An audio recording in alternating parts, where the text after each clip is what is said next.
प्यारे प्यारे दोस्तों, नमस्कार। स्वागत है आप सभी का मेरे YouTube चैनल में।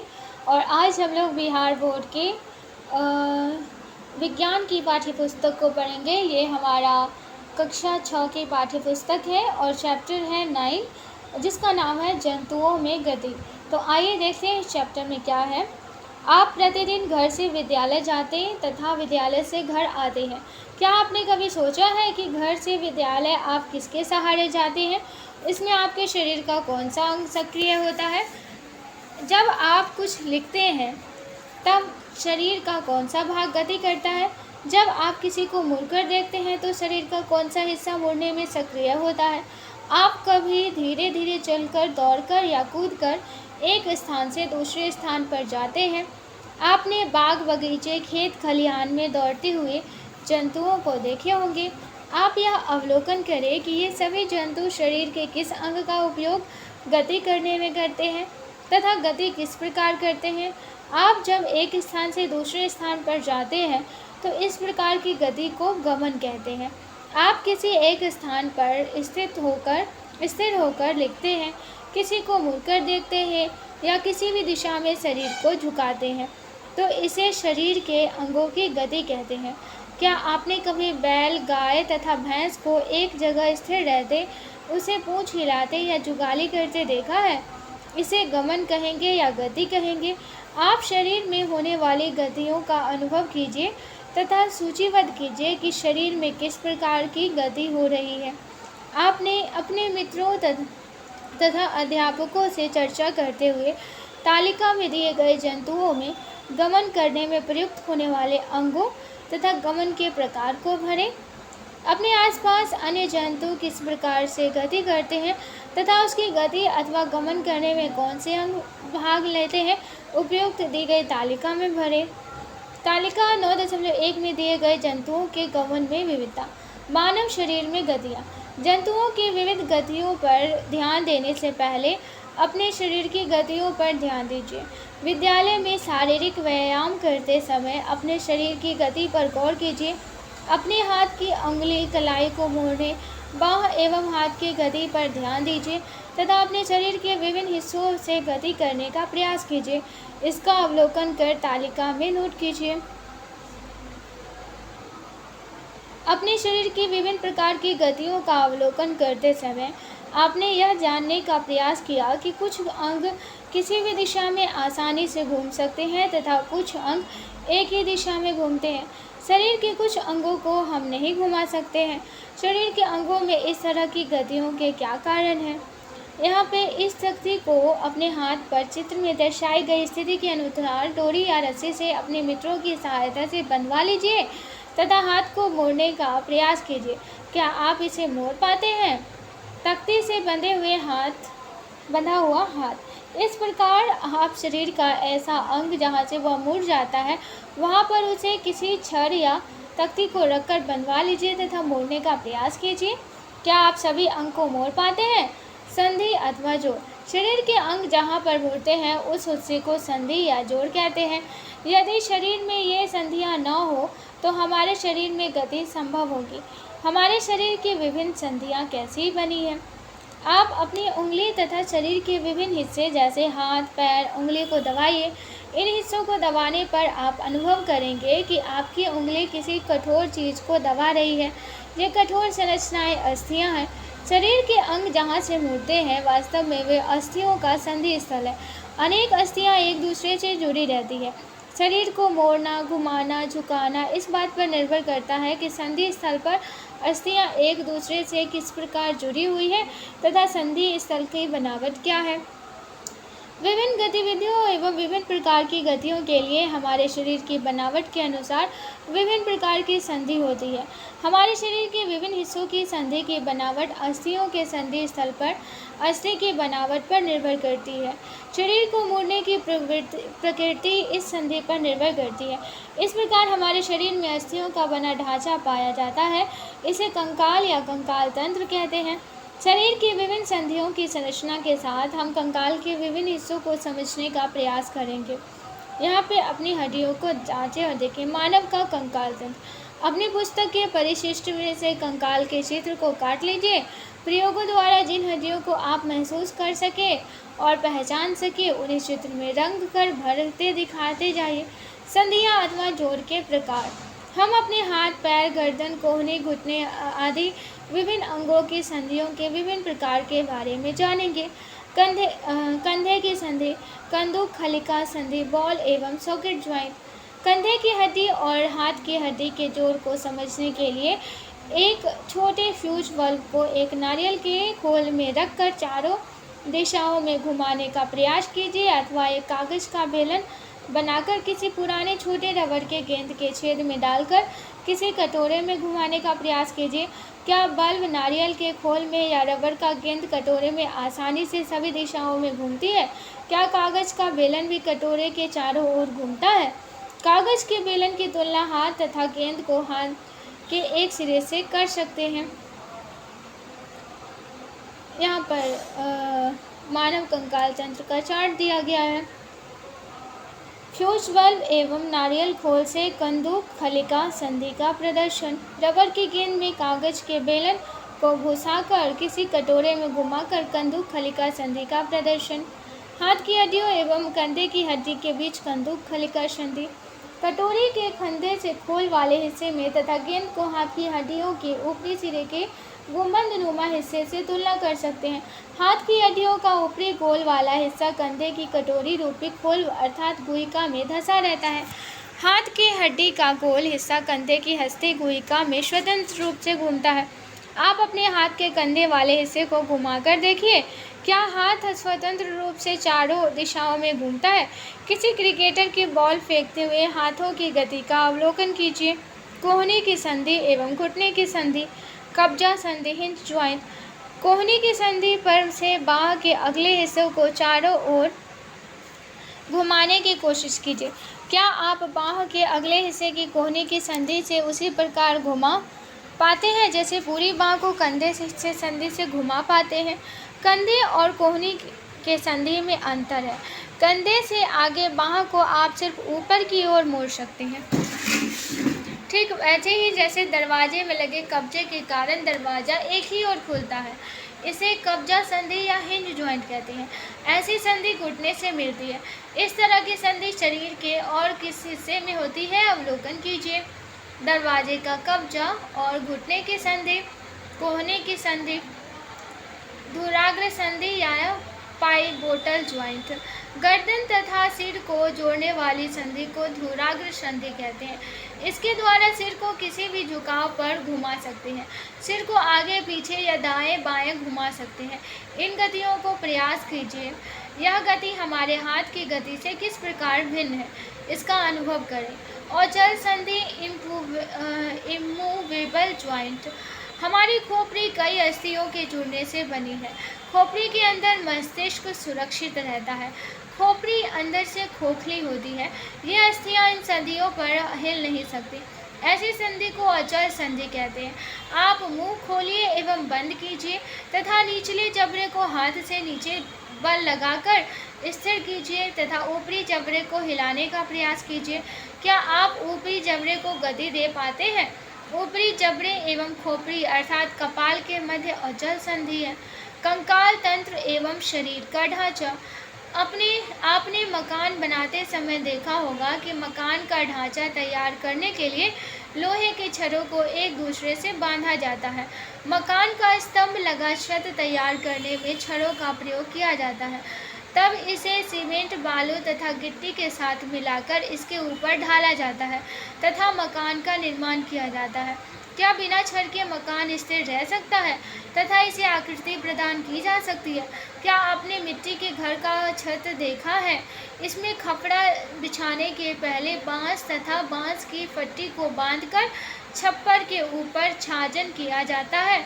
क्या इसके बिना छप्पर संभव है?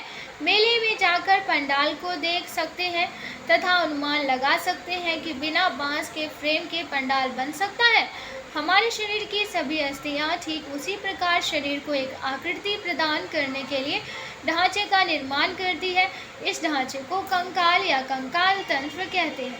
पैर की हड्डी का एक्सरे। हम अपने शरीर की अस्थियों तथा संधियों को दबाकर अनुभव कर सकते हैं। एक्सरे चित्र से हमें शरीर की सभी कठोर अस्थियों का आकृति का पता चलता है। क्या आपके परिवार में किसी व्यक्ति को चोट लगने पर उसका एक्सरे चिकित्सक की सलाह पर करवाया गया है? चिकित्सक एक्सरे के चित्र से चोट के कारण का पता लगाता है। आप शरीर के विभिन्न हिस्सों के एक्सरे चित्रों को इकट्ठा कर अस्थियों के ढांचे को देख सकते हैं।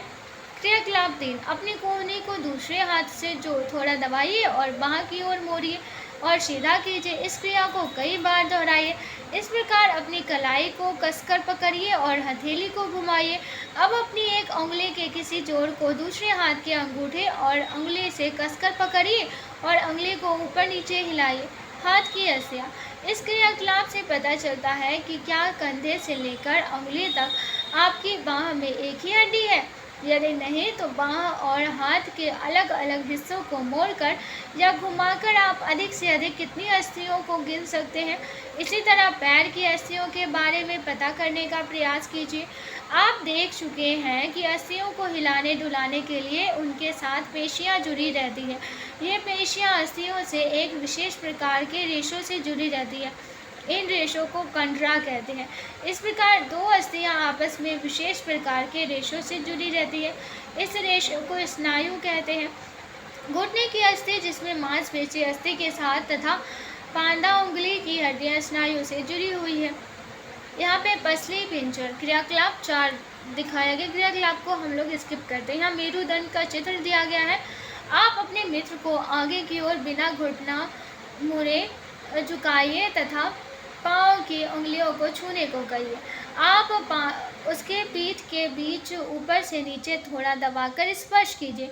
क्या आपको एक लंबी एवं कठोर रचना का अनुभव होता है? आपके द्वारा अनुभव की गई संरचना उसका मेरुदंड है। यह अनेक छोटी छोटी अस्थियों से बना है। इन छोटी छोटी अस्थियों को कशेरुक कहते हैं। यदि हम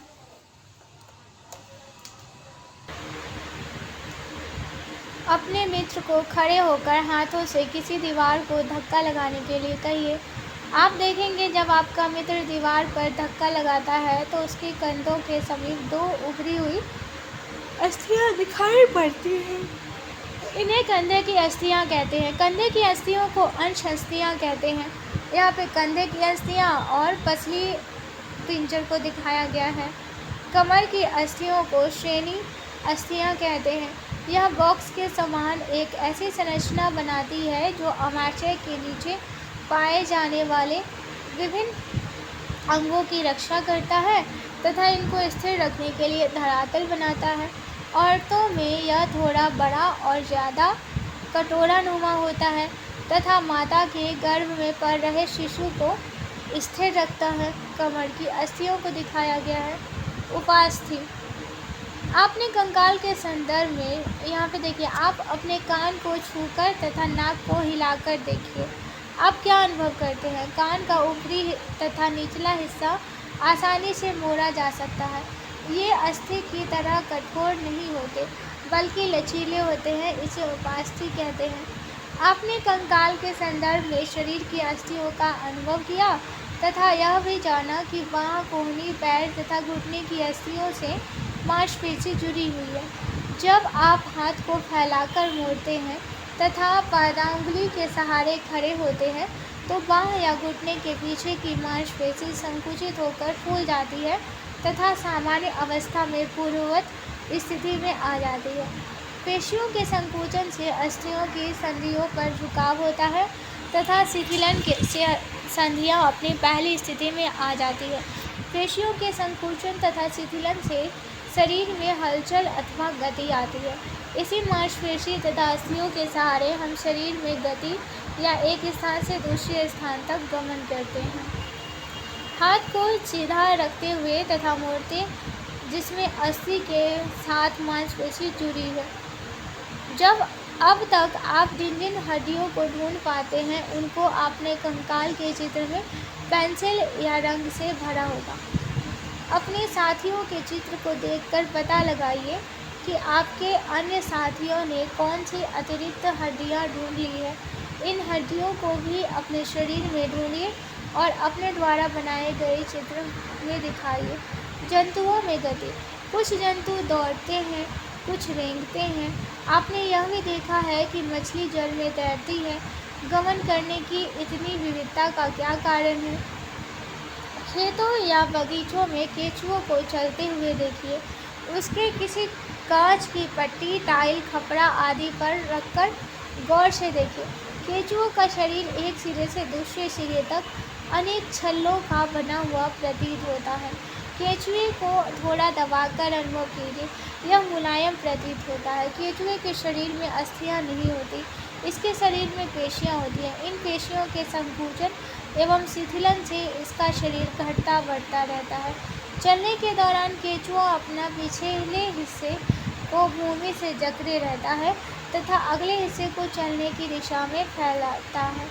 इसके बाद वह अगले हिस्से से भूमि को पकड़ता है तथा पिछले हिस्से से जमीन की पकड़ को छोड़ देता है। इसके पश्चात यह शरीर को संकुचित करता है तथा पिछले हिस्से को आगे की ओर खींचता है।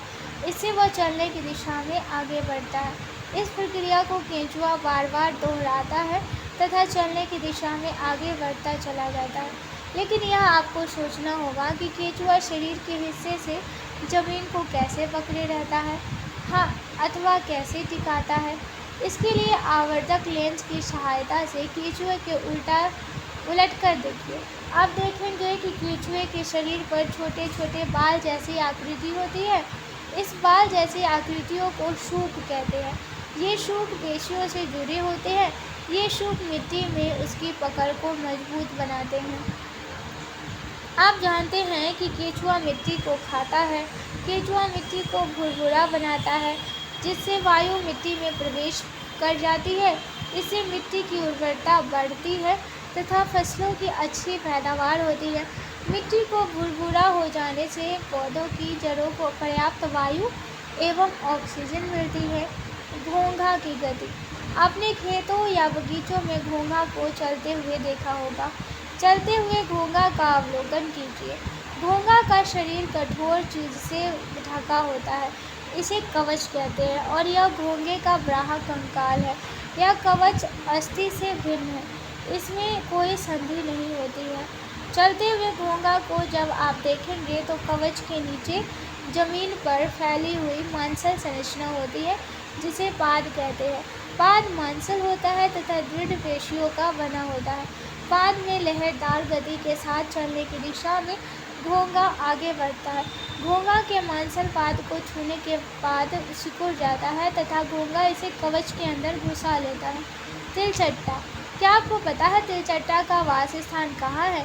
इसके लिए अंधेरे एवं नमी वाले स्थानों का अवलोकन कीजिए। वहाँ पर ये झुंड के झुंड मिलते हैं या मिलने की संभावना रहती है। इन तिलचट्टों को गौर से देखिए। ये जमीन पर चलते हैं, दीवार पर चढ़ते हैं और हवा में उड़ते भी हैं। इनके 3 जोड़े पैर होते हैं जो चलने में सहायता करते हैं। इसका शरीर कठोर बाह्य कंकाल से ढका रहता है। यह बाह्य कंकाल कई खंडों में बटा रहता है। यहाँ पे तिलचट्टा का अधोभाग, तिलचट्टा का पृष्ठभाग दिखाया गया है। पक्षी।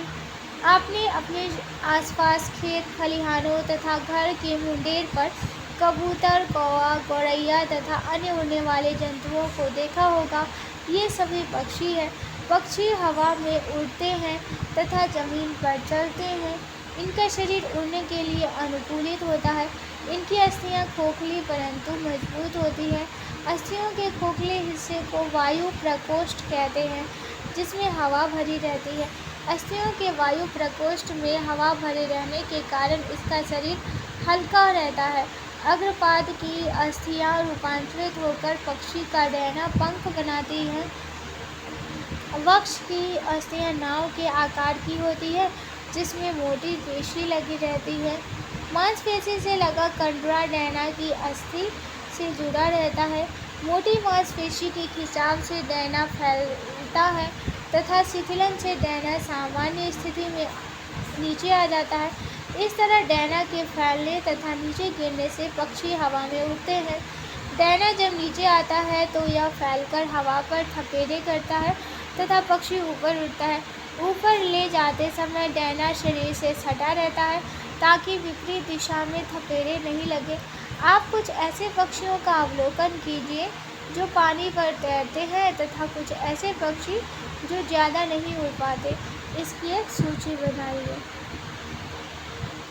यहाँ पर पक्षी का कंकाल का चित्र दिया गया है। मछली। आप कागज़ की नाव बनाना जानते होंगे। यदि नहीं जानते हैं तो अपने मित्र से नाव बनवाकर पानी में तैराइए। नाव पानी में तैरने लगती है। नाव के अग्रभाग तथा पश्चभाग को देखिए तथा इसकी तुलना मछली के शरीर की बनावट से कीजिए। आपको दोनों में से कुछ समानताएं नजर आएंगी। मछली का अगला तथा पिछला हिस्सा नाव से मिलता जुलता है। मछली के शरीर की यह आकृति उसे तैरने में मदद करती है। क्या पक्षियों का भी अगला तथा पिछला हिस्सा नुकीला होता है? इस तरह मछली को तैरने तथा पक्षी को उड़ने के लिए ऐसी बनावट क्यों जरूरी है? शरीर की ऐसी आकृति धारा रेखीय कहलाती है। इसकी विशेष आकृति के कारण जल इधर उधर बहकर निकल जाता है और मछली जल में सरलता से तैर सकती है।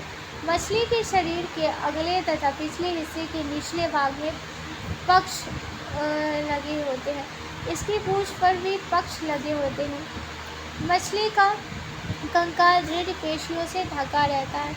मांसपेशियों के संकुचन तथा शिथिलन से ये पक्ष को ऊपर नीचे तथा अगल बगल करती है तथा शरीर को थोड़ा तरंग गति देकर तैरने की दिशा में आगे बढ़ती है। क्या आपने कभी ध्यान दिया है गोताखोर अपने पैरों में इन वक्षों की सहायता से फ्लीपर पहनते हैं जो उन्हें जल में तैरने में सहायता करता है। आपने सफेरा को सांप चलाते हुए देखा होगा। क्या यह सीधा चलता है? सर्प का मेरुदंड लंबा तथा बहुत लचीला होता है। सांप के शरीर में अनगिनत वलय होते हैं। ये वलय मांसपेशियों की तरह लहरदार गति उत्पन्न करते हैं। लहरदार गति से शरीर के कुछ हिस्से के वलयों की एक छोर संकुचित होती है जो दूसरी छोर फैलाकर आगे बढ़ता है। पुनः फैला हुआ वलय का हिस्सा संकुचित होता है तो संकुचित हिस्सा फैलता है। इस वलय आगे की ओर धक्का देती है। इस तरह आपने विभिन्न जंतुओं को गति प्रदान करने वाली अस्थियों एवं पेशियों के बारे में जानकारी प्राप्त की और स्वयं की गति की भी जानकारी प्राप्त की। यहाँ पे नए शब्द सीखिए। गमन यानी कि लोकोमोशन यानी कि गमन, संधि ज्वाइंट और पसली पिंजर रिब्स, कंधे की अस्थियाँ यानी कि पेक्टोरियल ग्राइड और कंदूक खलिका संधि कंकाल यानी कि बॉल एंड सॉकेट ज्वाइंट, कंकाल्स स्केलेटन, कब्जा संधि हिंज ज्वाइंट, कमर की अस्थियाँ पेल्विक ग्राइड, औचल संधि इमोबल ज्वाइंट, धारा रेखीय शरीर स्ट्रीमलाइन बॉडी, धूराग्र संधि पाइविटल ज्वाइंट, पक्ष फिन, स्नायु लिगमेंट, कंडरा टेंडन, मेरुदंड बैकबोन। हमने सीखा अस्थि एवं उपास्थि मानव कंकाल बनाता है। यह शरीर का पिंजरा बनाता है और इसे एक आकृति भी देता है। कंकाल चलने में सहायक है और आंतरिक अंगों की सुरक्षा करता है। मानव कंकाल खोपड़ी, मेरुदंड, पसलियों, वक्ष की अस्थि, कंधे एवं श्रेणी मेखला तथा हाथ एवं पाँव की अस्थियों से बनता है। पेशियों के जोड़े के एकांतर क्रम में सिकुड़ने एवं फैलने से अस्थियां गति करती हैं। अस्थियों की संधियों अनेक प्रकार की होती है। यह उस संधि की आकृति एवं गति की दिशा पर निर्भर करती है। पक्षियों की दृढ़ पेशियां तथा हल्की अस्थियां मिलकर उन्हें उड़ने में सहायता करती है। ये सर्प अपने शरीर के दोनों ओर एकांतर क्रम में वलय बनाते हुए भूमि पर वलयाकार गति करता हुआ आगे की ओर फिसलता है। बहुत सारी अस्थियां एवं उससे जुड़ी पेशियां शरीर को आगे की ओर धक्का देती है। तिलचट्टे का शरीर एवं पैर कठोर आवरण से ढके होते हैं जो ब्राहा आकार बनाता है। वक्ष की पेशियां 3 जोड़ी पैरों एवं 2 जोड़ी पंखों से जुड़ी होती है जो तिलचट्टे को चलने एवं उड़ने में सहायता करती है। केंचुए में गति शरीर की पेशियों के बारी बारी से शिथिलन एवं संकुचन से होती है। शरीर की अध सतह पर शुष्क केंचुए को भूमि पर पकड़ बनाने में सहायक है। घोंघा पेशीय पाद की सहायता से चलता है। तो आज के लिए बस इतना ही। आशा करती हूँ ये चैप्टर आप लोगों को पसंद आया होगा। पसंद आया है तो लाइक, शेयर और सब्सक्राइब ज़रूर कीजिएगा। धन्यवाद।